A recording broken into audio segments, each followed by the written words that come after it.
जय हिंद फ्रेंड्स, मैं UDC RN Singh. मेरा channel central government and BRO policy में आप सभी का हार्दिक अभिनंदन करता हूं। और लीजिए, आज का जो टॉपिक मैं लेकर के आया हूं, CG diversion extension of posting. किसी मित्र ने कहा था कि सर सीजी के बारे में बताइए। मैंने वैसे तो ये तीनों सेमी पैटर्न में चलते हैं, लेकिन मैं बेसिकली सीजी को ही कवर किया हूँ। तो सीजी पोस्टिंग में किस किस डॉक्यूमेंट की नीड होती है, क्या चीज़ें होती हैं, एज पर आरओई मैंने इसको बाकायदा सिस्टमेटिक तरीके से बना दिया है। आई होप आप लोगों को अच्छा लगेगा। और अगर अच्छा लगेगा तो आप लोग अपना प्यार जो है लाइक शेयर सब्सक्राइब करके दें, और जो मेरे चैनल पे नया है वह इसे सब्सक्राइब कर ले, ताकि अगला जो वीडियो मैं बनाऊंगा वो आपको सबसे पहले मिलेगा। चलिए मुद्दे पे आते हैं। मुद्दा है कि देखिए, पॉइंट है फर्स्ट, पोस्टिंग ऑन देखिए posting on compassionate ground. Point number one, जो हम करुणा मूलक आधार पे स्थानांतरण के बारे में बात करने वाले हैं। और डाइवर्सन और एक्सटेंशन भी मैंने इसमें कट कर दिया है, इनके प्रोसेस सेम ही होते हैं वैसे। पॉइंट नंबर दो है कि the following category shall not constitute grounds for compassionate posting. कौन कौन सी कंडीशन कैटेगरी होती हैं जो आपको सीजी पोस्टिंग के लिए अप्लीकेबल नहीं होती, उसके बारे में बात करेंगे पॉइंट नंबर दो में। The following point will be borne in mind by the unit and project. मतलब किस किस बातों का इकाई और परियोजना को ध्यान में रखना होता है सीजी पोस्टिंग को इनिशिएट करते समय। और जो हमारा पॉइंट नंबर फोर है, tenure of CG posting will B 2 years। जो कंपोजिट ग्राउंड पोस्टिंग का टेन्योर है वो मात्र 2 सालों के लिए होता है। और application for CG posting will be prepare as per appendix A B. जो आरओआई में अपेंडिक्स ए बी के बारे में जिक्र किया गया और हर ऑफिस में अवेलेबल है, मैंने उसको यहाँ नहीं डाला, बस इसके बारे में मेंशन कर दिया है। तो आप उसे निकाल करके हर ऑफिस में मिलेगा, तो आप इजली इसे जो है बना सकते हैं। चलिए अब नेक्स्ट स्लाइड पे आते हैं। नेक्स्ट स्लाइड जो आपकी आती है, पोस्टिंग ऑन कंपोजिट ग्राउंड। तो इसका जो मेन मुद्दा पॉइंट नंबर वन, इसमें करीब करीब 12 13 14 पॉइंट्स हैं, तो थोड़ा टाइम लगेगा। आप लोगों से अनुरोध है कि आप वीडियो को पूरा देखेंगे, स्किप करेंगे तो आपको बात नहीं समझ में आएगी। मैंने काफ़ी समय लगा करके इसे बनाया आप लोगों के लिए, तो जो देखेगा वो तो पक्का समझ जाएगा। देखिए पॉइंट वन में आता है कि the word compensation means a case of pity which need to be helped treated mercifully. इसको मैं आगे हिंदी में बकायदा क्लियर किया हूँ कन्वर्ट करके। It has been experienced that the purpose of compassionate posting has sometimes been misconstructed. It will be appreciated that every human problem grievances cannot be brought within the purview of compensation and the treated accordingly. It may adversely affect many genuine cases and debar them from availing this facility. Since the number of vacancies in good station is limited, जाहिर सी बात है कि number of vacancy कम होती है अच्छे station की।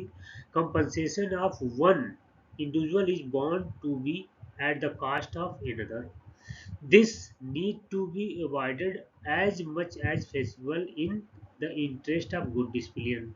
अब देखिए इसका मतलब जो निकल के आता है आपके सामने है कि करुणामूलक आधार शब्द का अर्थ है दया का पात्र। यानी जो करुणामूलक यानी दया का पात्र, भाई किसी के ऊपर दया करिए। जिसकी सहायता करना या जिसके साथ दयालुता पूर्वक व्यवहार करना आवश्यक है। जाहिर सी बात है अगर किसी की समस्या है तो उसको पक्का आपको जो है कोई भी व्यक्ति है उसका सहायता करना चाहिए।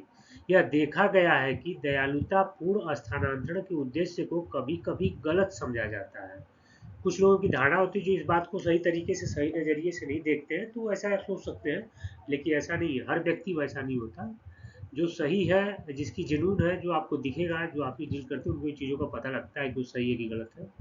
तो आपको ध्यान इनिशिएटर को इस चीज़ का ध्यान रखना है। यह समझना महत्वपूर्ण है कि हर मानवीय समस्या शिकायत को दया के दायरे में नहीं लाया जा सकता, और न ही उसके अनुसार उसका समाधान किया जा सकता है। अब सवाल है कि कोई झूठा सिचुएशन क्रिएट करता है, कोई सही करता है। तो आपको डिसाइड करना है, कॉम्पिटेंट अथॉरिटी को इस चीज़ को ध्यान देना होता है कि ये सही है कि गलत है, तो वो डिसाइड करके फिर उसकी एप्लीकेशन आगे प्रोसेस होती है। इससे कई वास्तविक मामलों पर प्रतिकूल प्रभाव पड़ सकता है और वे इस सुविधा का लाभ उठाने से वंचित हो सकते हैं। यानी जो सही व्यक्ति है, मान लीजिए अगर वो उसका काम नहीं हुआ और गलत वाले का हो गया, तो भाई जाहिर सी बात है कि वो वंचित होगा। चूंकि अच्छे पदों पर रिक्तियों की संख्या सीमित है, जाहिर सी बात है जहाँ अच्छे पद हैं, जहाँ चीज़ें जहाँ वैकेंसी अच्छी यूनिट है वहाँ पे वैकेंसी कम है, इसलिए एक व्यक्ति की दया दूसरे व्यक्ति की कीमत ही होगी। यानी कहने का मतलब ये है कि अगर आप किसी एक व्यक्ति पर दया कर रहे हैं तो दूसरे व्यक्ति को उसकी कीमत चुकानी पड़ेगी। अच्छे अनुशासन के हित में इसे यथासंभव टाला जाना चाहिए। मतलब यह जो है डिसाइड करना है कॉम्पिटेंट अथॉरिटी को कि ये प्रॉपर तरीके से हो रहा है कि नहीं हो रहा है, इसका वही ध्यान देंगे और इनिशिएटर इस काम को कर रहा है। चलिए पॉइंट नंबर 2 पे आते हैं, जो नेक्स्ट स्लाइड पे आपको देखने के लिए मिलेगी। पॉइंट नंबर 2 में ये कहा गया है कि in order to restrict such case to the barest minimum request falling under the following category shall not constitute ground for compulsory posting. देखिए हम हिंदी मीडियम से हैं तो मतलब हिंदी साइड वाले हम लोग का थोड़ा इंग्लिश का प्रोनाउंसिएशन आप लोगों को कुछ को एरर लगेगा तो माइंड मत करिएगा, जिसको जो समझ में आए पढ़ ले अपने से। और इस जो इसके 4-5 पॉइंट जो बैंड किए गए हैं उसमें क्या है, पहला वो अच्छा चलिए इसके पहले क्लियर कर दें कि ऐसे मामलों को न्यूनतम स्तर तक सीमित करने के लिए निम्नलिखित श्रेणियों के अंतर्गत आने वाले अनुरोध करुणा मूलक स्थानांतरण का आधार नहीं बनेंगे। कौन कौन से? पहला आता है old age and infirmity of parents. कहने का मतलब है कि माता पिता की वृद्धावस्था और दुर्बलता का कारण आप नहीं दिखा सकते हैं। दूसरा आता है कि to look after landed property, भूमि संपत्ति की देखभाल करने का कारण आप नहीं बता सकते। सेपरेशन फ्रॉम कंबाइंड फैमिली, संयुक्त परिवार से अलगाव का कारण भी आप नहीं दिखा सकते हैं सीजी के लिए। कंस्ट्रक्शन ऑफ हाउस, घर का निर्माण करने के लिए नहीं मिलेगा।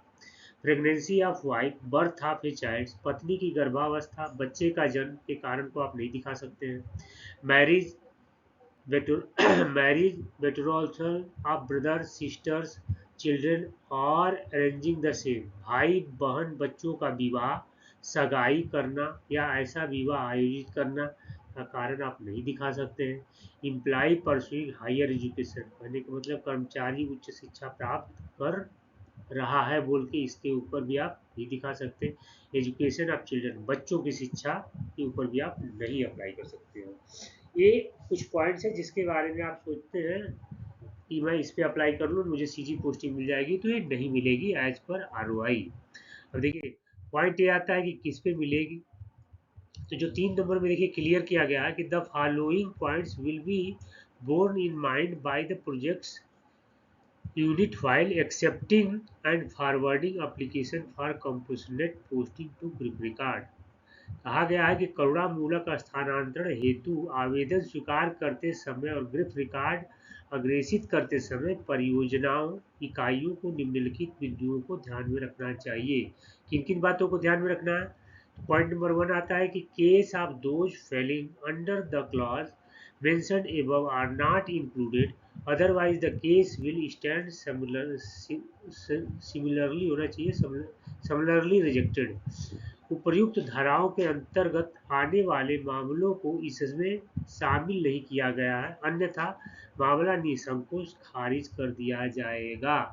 पॉइंट नंबर 2 है कि application for compassionate posting in initial 10 years service will generally not be forwarded, where an exception to this is considered necessary for any special region specific recommendation to this effect should be incorporated by the authorities recommending the case while submitting application for consideration for board of officer। कहने का मतलब यह है कि सेवा के प्रारंभिक 10 वर्षों में करुणा मूलक स्थानांतरण हेतु आवेदन सामान्यतः अग्रेसित नहीं किए जाएंगे। यदि किसी विशेष कारणवश इसमें अपवाद आवश्यक समझा जाए तो इस संबंध में विशिष्ट अनुशंसाएं मामले की अनुशंसा करने वाले प्राधिकारियों द्वारा आवेदन को अधिकारी मंडल के समक्ष विचारार्थ प्रस्तुत करते समय शामिल की जानी चाहिए। यानी किसी का स्पेशल केस है उसी की एप्लीकेशन आगे जाएगी, ये कहना चाहते हैं। नेक्स्ट पॉइंट आता है, तो देखिए सी में कहा गया है कि request for posting on compassionate ground after receipt of posting order will not be entertained. Posting आदेश प्राप्त होने के बाद मानवीय आधार पर पोस्टिंग के लिए किए गए अनुरोध पर विचार नहीं किया जाएगा। सीधी सी बात है। डी में आता है कि incomplete application will be liable for summary rejection. A headquarter project should make checklist for complaints of these orders. अपूर्ण आवेदन को तत्काल अस्वीकार कर दिया जाएगा। मुख्यालय को इन आदेशों के अनुपालन के लिए एक चेकलिस्ट बनानी चाहिए, जो एक बाकायदा जारी किया गया है, वो हम आपको आगे दिखाएंगे। चेकलिस्ट हमने लगाई है। अच्छा, पॉइंट नंबर डी ई में आता है कि application for compassionate ground posting received by grief record up to 14th of each month will be placed before the board of officer meant for compassionate posting for consideration. Board will be held on 16th of the same month at GREF centre. कहने का मतलब कि हर महीने की 14 तारीख को जो है ये बोर्ड के पास प्लेस किया जाता है और 16 तारीख को consider board will be held on 16th of the same month, यानी 16 तारीख को एक बोर्ड ऑफ ऑफिसर डिटेल किया जाता है उसी महीने में। तो इस क्या कहना चाह रहे हैं कि करुणामूलक के आधार पर तबादले के लिए ग्रिफ रिकॉर्ड्स को प्रत्येक माह की 14 तारीख तक प्राप्त आवेदन करुणामूलक तबादलों के लिए गठित अधिकारियों के बोर्ड के समक्ष विचार के लिए रखे जाएंगे। बोर्ड की बैठक उसी माह की 16 तारीख को ग्रिफ सेंटर में आयोजित की जाएगी। पॉइंट ये है। चलिए इसके बाद नेक्स्ट पॉइंट जो आता है, ये बड़ा इंपॉर्टेंट पॉइंट है। F, personal transfer after completion of full tenure are entitled to transfer incidental even if they are posted to the place of their choice. Personnel who are posted on compassionate medical grounds to choice station and after completion of their prescribed tenure will be eligible for transfer incidentally. However, individuals posted to choice station on compassionate medical ground before completion of 2 years are not entitled for transfer incidents. कहने का मतलब है कि पूर्व कार्यकाल पूरा होने के बाद स्थानांतरित होने वाले कर्मियों को स्थानांतरण भत्ते प्राप्त करने का अधिकार है, भले ही उनकी पोस्टिंग उनकी पसंद के स्थान पर की गई हो। करुणामूलक चिकित्सा कारणों से अपनी पसंद के स्थान पर और निर्धारित कार्यकाल पूरा होने के बाद पोस्ट किए गए कर्मी स्थानांतरण भत्ते के पात्र होंगे। हालांकि ध्यान दीजिएगा, करुणामूलक चिकित्सा कारणों से 2 वर्ष पूरे होने से पहले अपनी पसंद के स्थान पर पोस्ट किए गए व्यक्ति स्थानांतरण भत्ते के पात्र नहीं होंगे। ये बात का ध्यान रखेंगे। अच्छा, पॉइंट नंबर 4 की the tenure of compensation posting will B 2 year, जो मैंने ऑलरेडी ब्रीफ में बता दिया था कि करुणामूलक स्थानांतरण की अवधि 2 वर्ष होगी। देखिए चलते हैं नेक्स्ट स्लाइड में। तो नेक्स्ट स्लाइड पे हम बताते हैं आपको पॉइंट नंबर 5। पॉइंट नंबर 5 में क्या है कि the application for compensated posting will be prepared as per appendix A B and routed through project headquarter. The application will be scrutinized at all levels with reference to fact as well as compensation and definite recommendation will be given by each immediate authority. कहने का मतलब यह है कि करुणामूलक स्थानांतरण हेतु आवेदन पत्र परिशिष्ट AB के अनुसार तैयार किया जाएगा और परियोजना मुख्यालय के माध्यम से भेजा जाएगा। आवेदन की तथ्यों और करुणा दोनों को ध्यान में रखते हुए सभी स्तरों पर गहन जांच की जाएगी और प्रत्येक मध्यवर्ती प्राधिकारी द्वारा निश्चित सिफारिश दी जाएगी, यानी वो जो रिकमेंड करेंगे वहाँ के अधिकारी जो है। अच्छा, पॉइंट नंबर 6 आता है कि GREF record will check the details furnished in application monthly and place the same before the board of officer consideration for consideration. Grief record आवेदन में दी गई जानकारी की मासिक जांच करेगा और उसे विचार के लिए पदाधिकारी के समक्ष रखा जाएगा। हर महीने ये काम ग्रिफ रिकॉर्ड करता है। 14 तारीख को जो मैंने आपको ऑलरेडी ऊपर बता दिया है। अब देखिए इसमें बोर्ड कैसे गठित होता है। The compensation of board of officer considering the compensated medical case which will be held monthly at GREF centre will be as under, जिसमें होते हैं प्रिजाइडिंग अफसर, लेफ्टिनेंट कर्नल हो सकते हैं, जेडी हो सकते हैं, मेजर हो सकते हैं, ई सिविल हो सकते हैं, ग्रिफ सेंटर के मेंबर से होंगे।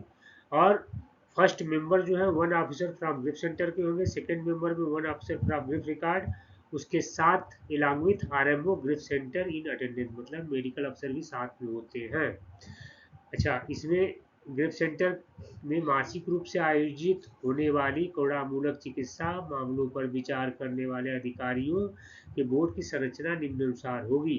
पहले लेफ्टिनेंट कर्नल, जो हमें ऑलरेडी बता दिया, प्रथम ग्रेप सेंटर के एक पदाधिकारी होते हैं, द्वितीय में आ जाएंगे ग्रेप रिकॉर्ड्स के अधिकारी, और आरएमओ ग्रेप सेंटर की उपस्थिति अनिवार्य होती है।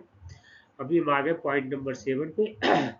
थोड़ा टाइम और लगेगा, आप बिल्कुल क्लियर करूंगा। पॉइंट नंबर 8 पे हम आ गए हैं। The board of officers will consider the case on merit and endorse its decision against each case. Due weightage will be given to the recommendation of the Chief Engineer Project DDG Medical and also to the service sector profile of the individual and availability of vacancy in the station. The board proceeding will approve by OIC records and and expeditious action will be taken to implement the decision taken therein. On finalization of the board proceedings, the decision will be communicated to the project concerned. कहने का मतलब यह है कि अधिकारियों का board योग्यता के आधार पर मामलों पर विचार करेगा और प्रत्येक मामले पर अपना निर्णय देगा। सी सी प्रोजेक्ट डीडीजी मेडिकल की सिफारिश व्यक्ति की सेवा क्षेत्र प्रोफाइल और स्टेशनों में रिक्तियों की उपलब्धता को उचित महत्व दिया जाएगा। बोर्ड की कार्यवाही को ओआईसी रिकॉर्ड द्वारा अनुमोदित किया जाएगा और उसमें लिए गए निर्णय को लागू करने के लिए त्वरित यानी इमीडिएट कार्रवाई की जाएगी। बोर्ड की कार्रवाई पूरी होने पर निर्णय संबंधित प्रोजेक्ट को सूचित किया जाएगा। क्लियर बात है। अगर आपका केस जाता है तो ऐसे जो इनिशिएट करके चीज़ें बताई जाती हैं। पॉइंट नंबर 8 आता है कि the application for medical case pertaining to dependents of Greek personnel will also be prepared as per Appendix AB by the individual. The project headquarters DGBR will forward these application directly to IC records with the specific recommendation of project DT. Grip records will include these cases for consideration by the board of officers detailed by them. Board on the recommendations of the board of officer OIC records will decide the posting and his decision will be final and binding. Grip purse के आश्रितों से संबंधित चिकित्सा मामलों के आवेदन भी परिशिष्ट एबी के अनुसार संबंधित व्यक्ति द्वारा तैयार किए जाएंगे। परियोजना मुख्यालय विभाग इन आवेदन को परियोजना विभाग की विशिष्ट अनुशंसाओं सहित सीधे कार्यवाहक अभिलेख प्रभारी को अग्रेसित करेगा। ग्रिप रिकॉर्ड्स इन मामलों को अपने द्वारा गठित अधिकारी मंडल के विचारार्थ शामिल करेगा।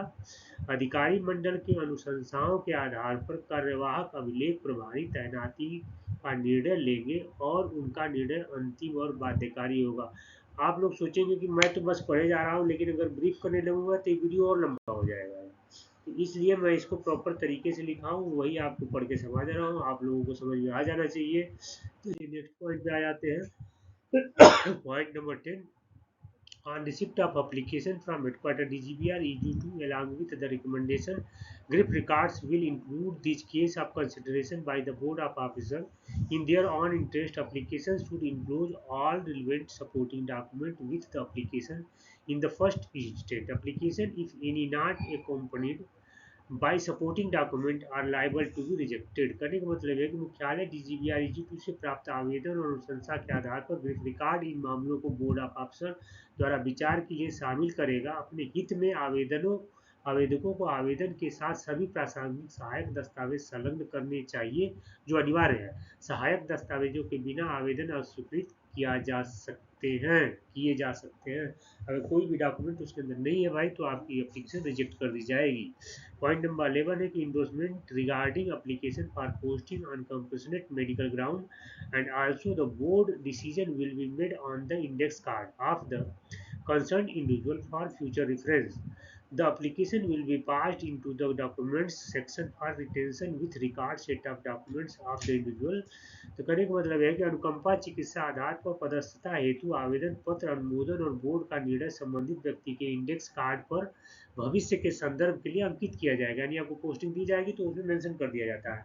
आवेदन को व्यक्ति के दस्तावेज के रिकॉर्ड सेट के साथ सुरक्षित रखने हेतु दस्तावेज अनुभाग में भेज दिया जाएगा। उसके बाद आपकी पोस्टिंग होने के बाद आपका आवेदन वगैरह सारा डॉक्यूमेंट फिर रिकॉर्ड के दस्तावेज में लगा दिए जाएंगे, जो रिकॉर्ड सेटअप सर्विस डॉक्यूमेंट होता है। Point number 12, no representation on the decision of the compassionate medical board will be entertained except where new facts warrants reconsideration. अनुकंपा चिकित्सा बोर्ड के निर्णय पर कोई भी आपत्ति स्वीकार नहीं की जाएगी सिवाय उन मामलों के जहां नए तथ्य पुनर्विचार की आवश्यकता बताते हों।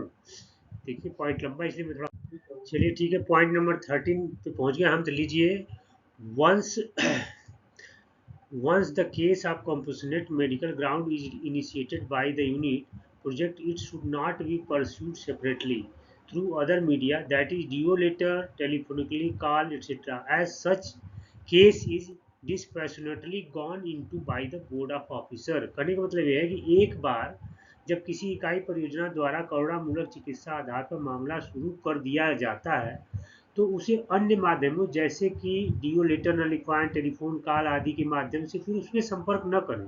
उससे क्या होता है कि खिचड़ी पक जाती है भाई। तो अलग से आगे नहीं बढ़ाया जाना चाहिए, क्योंकि प्रत्येक मामले की निष्पक्ष रूप से अधिकारियों के बोर्ड द्वारा जांच की जाती है। फिर उसमें आप अप्रोच लगा ले सकते हैं, चीज़ें वो करते हैं, तो इसलिए जो है पूरा खिचड़ी पक जाती थी। इस बात का ध्यान रखिएगा। पॉइंट नंबर 14 आता है कि applicant should be considered for posting to the station to the maximum extent where individual desires to post, irrespective of service profile, consecutive tenure concerned unit will ensure implementation of CG posting within the given reporting date, or otherwise the same will be cancelled and no representation will be entertained in this regards।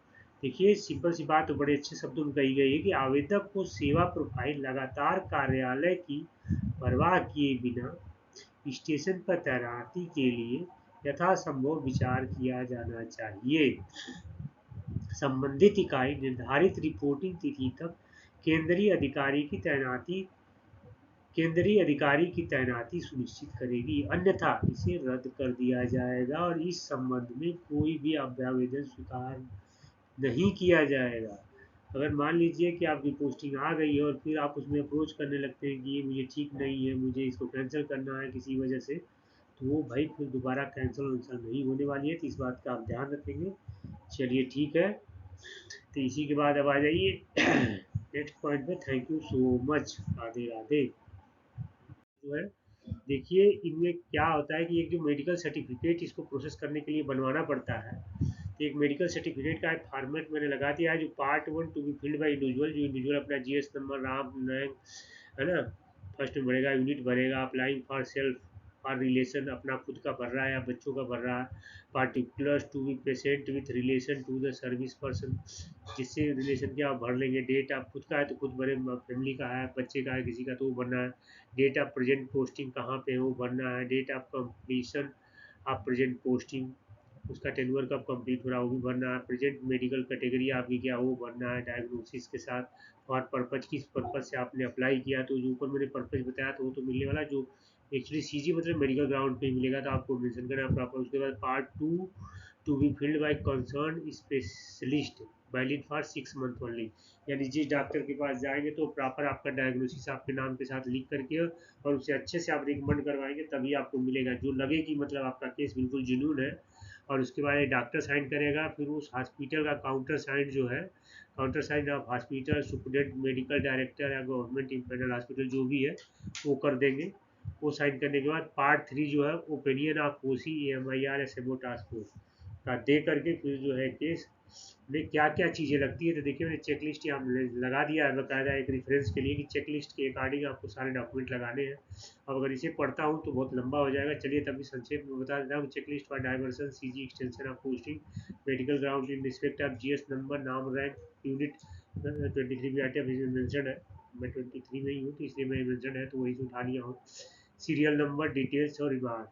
तो पहले आती है कि individual application होनी चाहिए with competent authority के लिए, जो ड्यूली रिकमेंडेड बाई ओसी हो तो ओसी है, कमांडर है तो कमांडर का, ओसी यूनिट से भेज रहे तो ओसी का होगा, कमांडर टास्क फोर्स से भेज रहे तो उनका। उसके बाद रिकमेंडेड आप आरएमओ, एसएमओ, डीसीएमओ जो है आपको मेडिकल अथॉरिटी उनसे करानी है। Is application in correct format में होनी चाहिए, ठीक है, एडीजी कमांडेंट सी प्रोजेक्ट के लिए। Are personal particular of the application correct होना चाहिए, verified by unit authority, medical certificate properly fill duly counter signed by superintendent. मतलब जो चीज़ इसके अंदर लिखी गई है भाई, ये सारा डॉक्यूमेंट आपको करेक्ट लगाना है। इतना अगर आप लगा देंगे, जो 17 पॉइंट्स है चेकलिस्ट के अकॉर्डिंग आप जो लगाएंगे, यस नो में कट मारेंगे, वो करने के बाद आप जो है सीजी के से आगे इनिशिएट कर देंगे तो आपकी पोस्टिंग पक्का आ जाएगी, अगर पूरे तरीके से आप लगा के भेजते हैं तो। इसी के साथ हम मेरा आज का जो है सब्जेक्ट खत्म होता है। आप लोगों को पुनः बता दूं कि मेरे चैनल का नाम है central government and BRO policy, जिसे आप सभी हमें जानते हैं, आप लोग का प्यारा मित्र दोस्त भाई जो समझ रहे हैं, यूबीसी आर एन सिंह द्वारा यह हमेशा बनाया जाता है।